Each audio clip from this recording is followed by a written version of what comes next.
Okay, molecular modeling um, is used to get an idea of what a molecule looks like.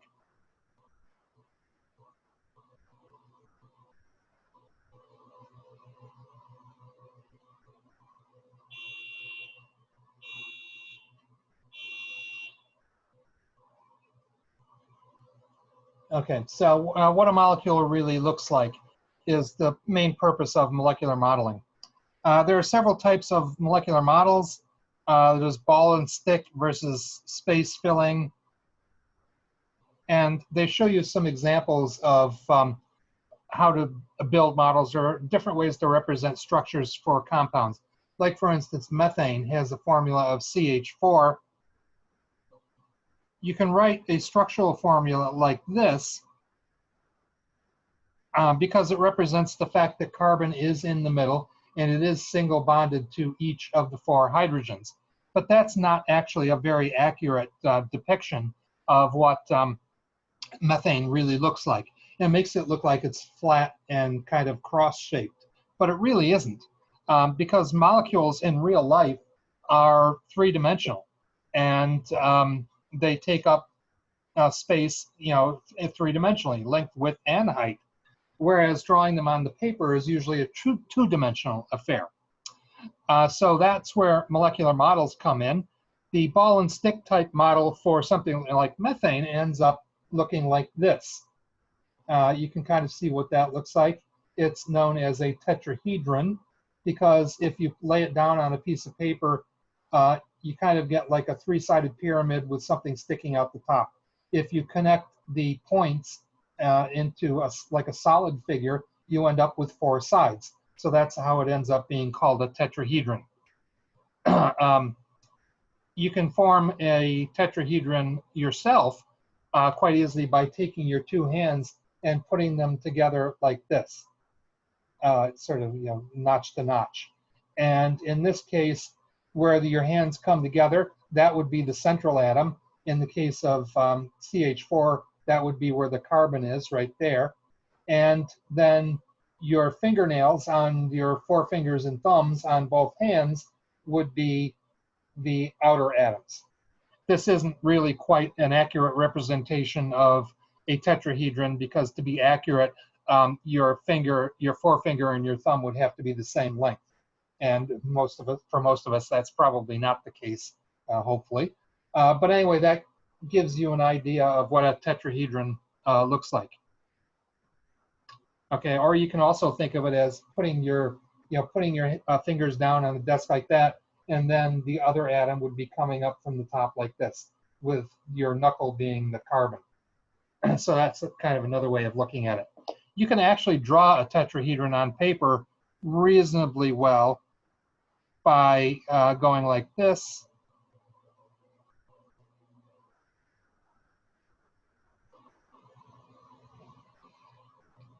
And what this symbolizes is the straight lines. The straight lines are in the plane of the paper, lying flat against the paper. The wedge here, that is the sort of the hollow wedge, is coming out and downward towards you. And the dotted wedge is going back inward and downward away from you. So what I just drew corresponds to looking at the structure about like this. You can see how they line up. They also show space filling models in the textbook, which is kind of an even more accurate representation of what a molecule looks like, because in real life, the atoms will have kind of a swarm of electrons around them, and the bonds are not as distinctive in a real molecule as they are in the ball and stick model. The ball and stick model, in fact, is drawn this way deliberately in order to emphasize where the bonds are. But in reality, a molecule will generally look a lot more like the space filling model. There are model kits that allow you to build something that's very similar to a space filling model. Like, for instance, for methane, a space filling model would look something like this, where the big black atom in the center is the carbon, and the little white ones around the outside are the hydrogens. And so you can see that that is a tetrahedron. but it's not as distinctly a tetrahedron as the ball and stick model was. There are some examples of bigger molecules given on page 84 that you can look at. It's good to know what these structures are, although, for instance, for most, oh, there's acetylene right there, what do you know? For a lot of these are, except for ammonia, these are our organic molecules, and we won't really be doing much with those in this class. Ammonia we will be dealing with, so you might want to take a look at that. Whoops. There we go. So that's molecular models. At this point, we are officially done with this lecture according to the schedule, but we really haven't gone very far, and we got a lot of time left. And I would like to keep going just in case we fall behind in the future. So going on to 3.4, which technically wasn't supposed to be covered until the next lecture, but the title of the videos for this lecture will reflect which sections were actually covered in these videos. Atomic level view of atoms and elements.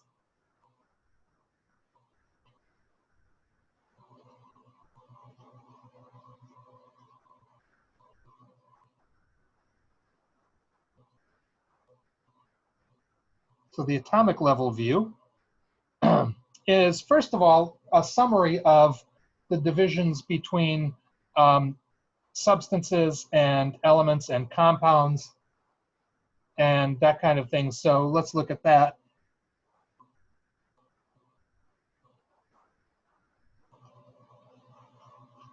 So here at the top of the pyramid of organization, we have a substance. As I said, when we talk about substances, we normally assume that those are pure substances, unless we say otherwise. And substances can be divided into a couple categories. One would be elements, and another would be compounds.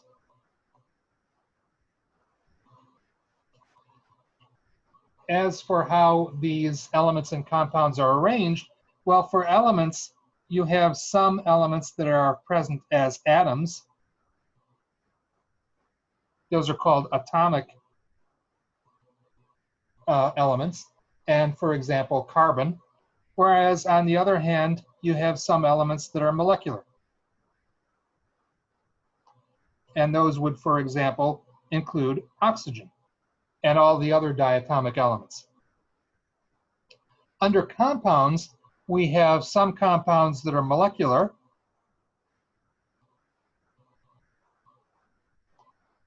like, for instance, H2O. And we have some compounds, on the other hand, that are ionic.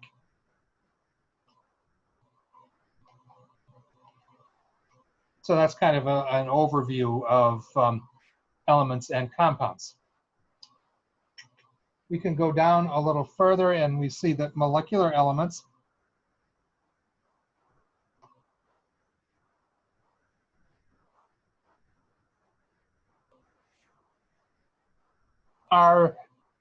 consist of the diatomic elements.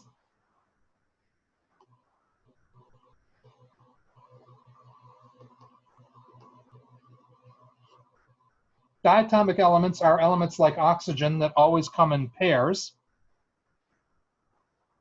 And the diatomic elements are hydrogen, nitrogen, oxygen, fluorine, chlorine, bromine, and iodine.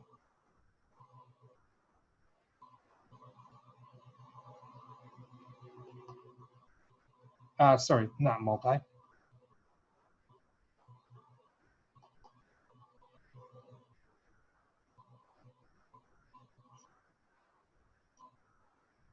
And there are also some elements that are known as polyatomic elements, that is, elements that basically come in clusters of numbers greater than 2. And so, for example, we would have phosphorus, which tends to come in groups of 4, and sulfur, which tends to come in groups of 8. But the main molecular elements would be the diatomic elements. We encounter those quite a bit. And in fact, when we do encounter phosphorus and sulfur, we usually treat it as if they were individual atoms anyway, even though they're really polyatomic. Okay, molecular compounds.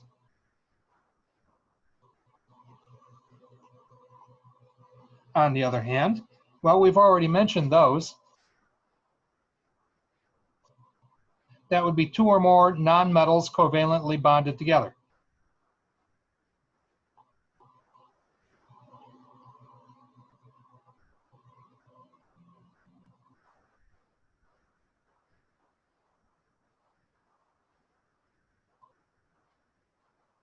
Okay, and they're made up of separate individual molecules.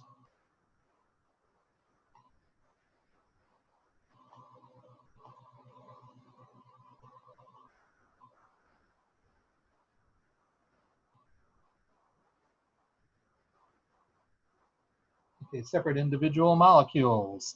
Ionic compounds.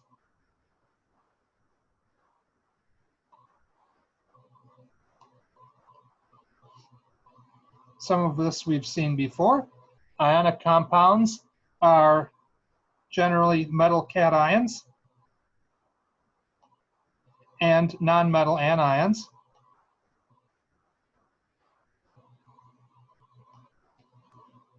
Or polyatomic ions.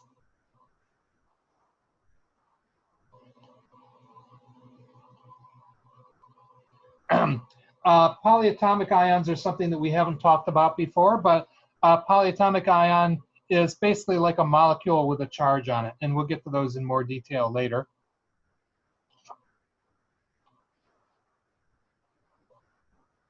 In fact, an ionic bond is an electrostatic attraction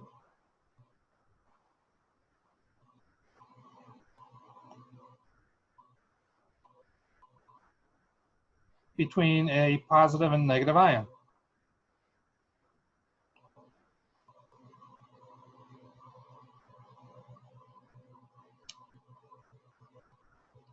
The formula for an ionic compound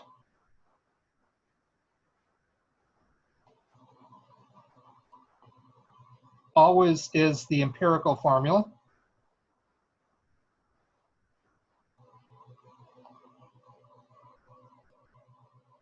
And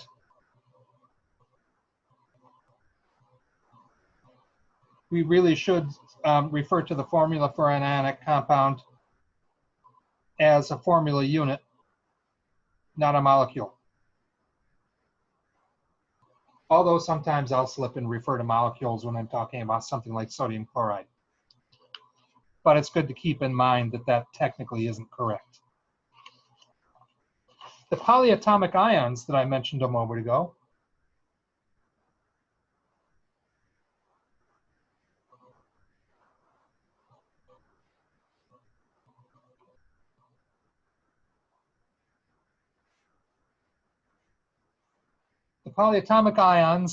are groups of two or more nonmetals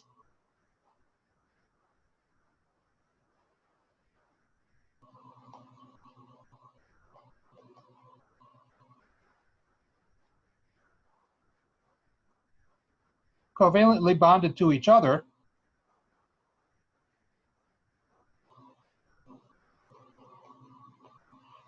and which also they collectively have a charge on them, which means that they collectively act as an ion.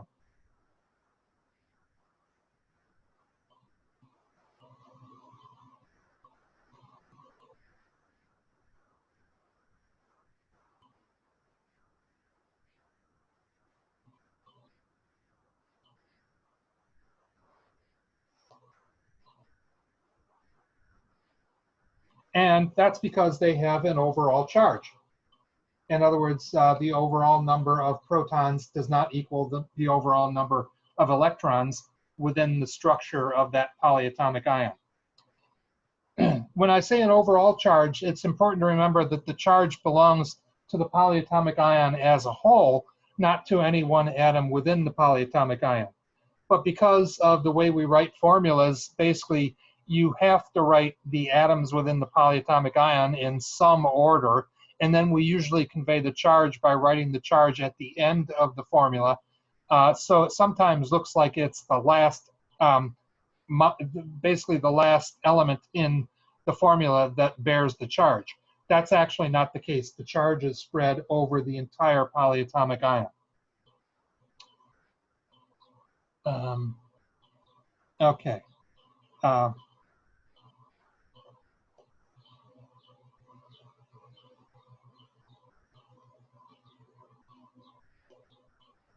And so a polyatomic ion is basically a lot like a molecule, only it has a charge on it. Molecules, remember, by definition, are electrically neutral. There's no charge. But with a polyatomic ion, it's basically a molecule that does have a charge. Okay, some examples of polyatomic ions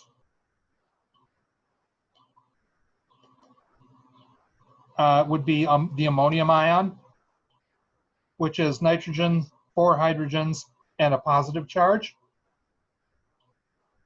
There's the nitrate ion, which is nitrogen combined with 3 oxygens and a negative charge. There's the sulfate ion, sulfur surrounded by 4 oxygens with a -2 charge overall.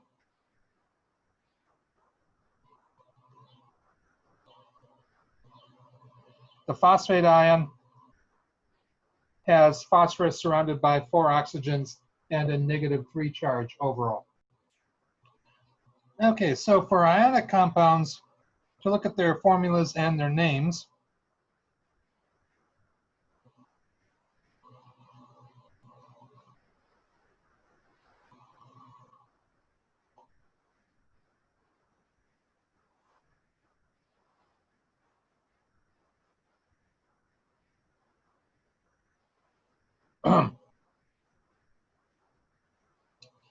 ionic compounds tend to be found as things like minerals, like salt or limestone. They're usually quite stable due to the three-dimensional interactions between the oppositely charged ions. The three-dimensional nature of those interactions allows a great deal of physical stability as well.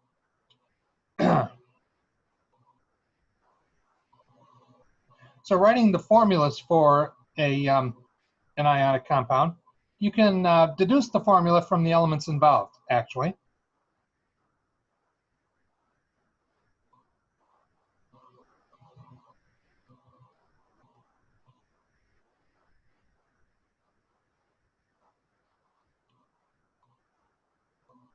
And that's combined with the requirement for overall charge neutrality.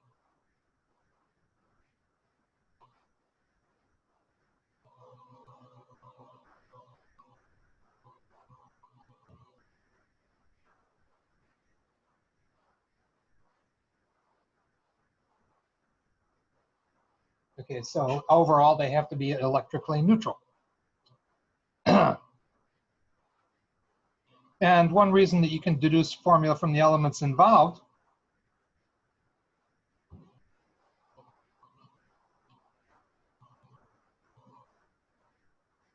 is that the main group or A group elements form ions with predictable charges.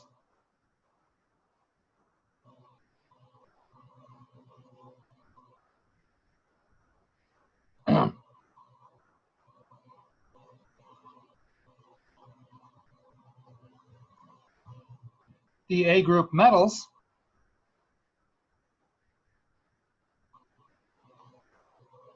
have a charge that's always equal to their group number.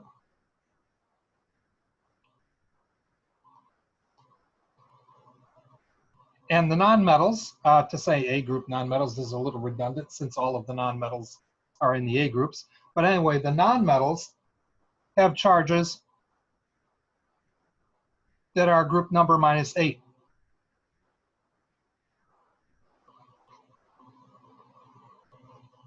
And so then you just find, you take the elements, you find out what charge their ions will have, and you put them together in a ratio that so that the positive and negative charges will cancel out.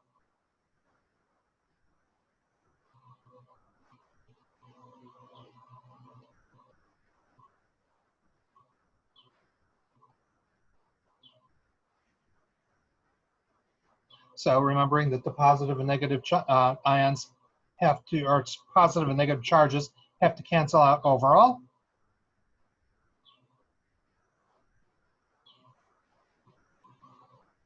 And then you just have to make sure that you have the lowest whole number ratio possible.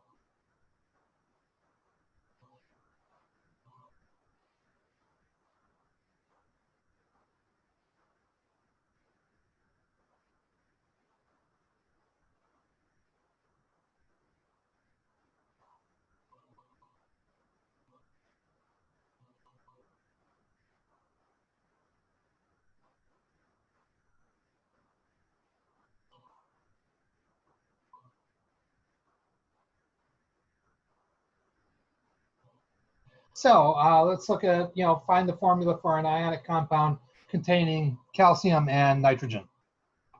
Calcium is in group 2A. So calcium is going to form an ion with a charge of +2. Nitrogen is in group 5A. So its charge is going to be 5 minus 8 equals -3. And so now how can you put these together in a way that the positive and negative charges will cancel out? This is actually a relatively difficult example because neither of the numbers is 1. And so you can just look for the basically lowest common or factor of those two numbers, and that would be 6. So you need 3 of the +2s and 2 of the -3s, and then you'll have +6 and -6, and away you go. Another trick is just cross multiply. Cross multiplying meaning that the charge on one atom or ion becomes the subscript on the other. So if calcium has a charge of +2, the subscript on the nitrogen becomes 2. If nitrogen has a charge of -3, then the subscript on the calcium becomes 3. Not -3 because you can't have -3 atoms, but it should be 3Ca3N2. And that should be the correct formula for calcium nitride, which is what you would call this. You can actually determine that that's the right formula by looking at what you got here. For the nitrogen, you've got 2 times -3, which is -6. For the calcium, you've got 3 times +2, which is +6. +6 minus 6 is 0. And so the charges have canceled out, and that is the correct formula for calcium nitride. Although we haven't gotten the naming yet.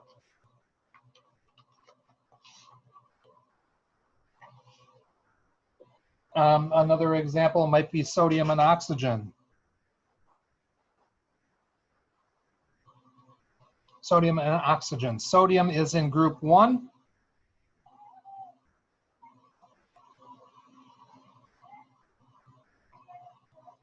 So it will form an ion with a +1 charge.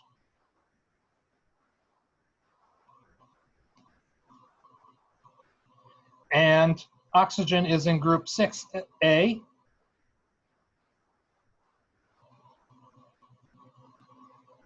And 6 minus 8 is -2, which is the characteristic charge for the oxide ion. So if you have Na1 plus, you don't normally write the 1 with the plus, but I'm writing it in just to emphasize what the exponents are going to become. And oxygen 2 minus, you can cross multiply and you get that the formula should be Na2O1, but again, you don't write the 1. It's implied. and that is the formula for sodium oxide. When cross-multiplying like this, though, it is important to check, once you've got the formula, to make sure that you have the lowest whole number ratio. An example where you might go wrong if you don't check once you're done would be something like calcium oxide. Calcium is in group 2A, so it'll have a charge of +2 on its ions.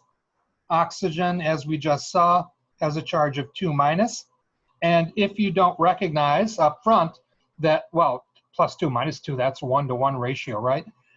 You could still cross multiply, but do you see what's going to happen?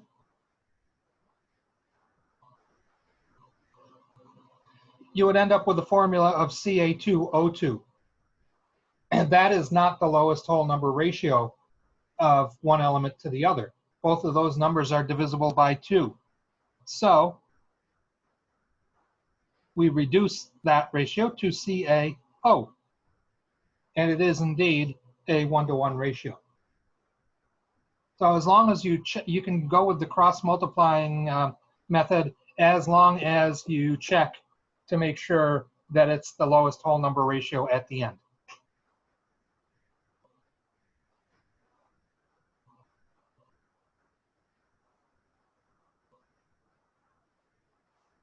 Okay, now for naming ionic compounds, naming a compound is kind of a shorthand way of conveying what it is.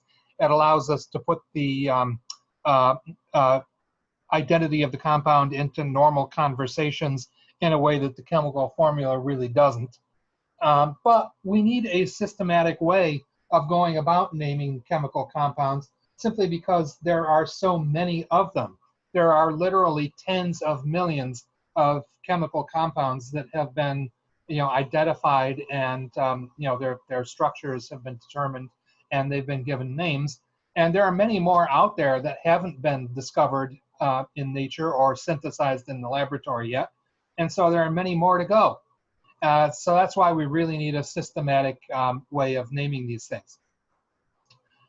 Just to sort of keep things straight and to be sure that everybody knows what we're talking about. If we allowed a free-for-all where everybody could call anything whatever they want, then nobody would ever know what anybody else was talking about. Okay, I think we're probably done with this segment though, so I'm going to continue on with the naming of ionic compounds in the next segment momentarily. I'll be right with you.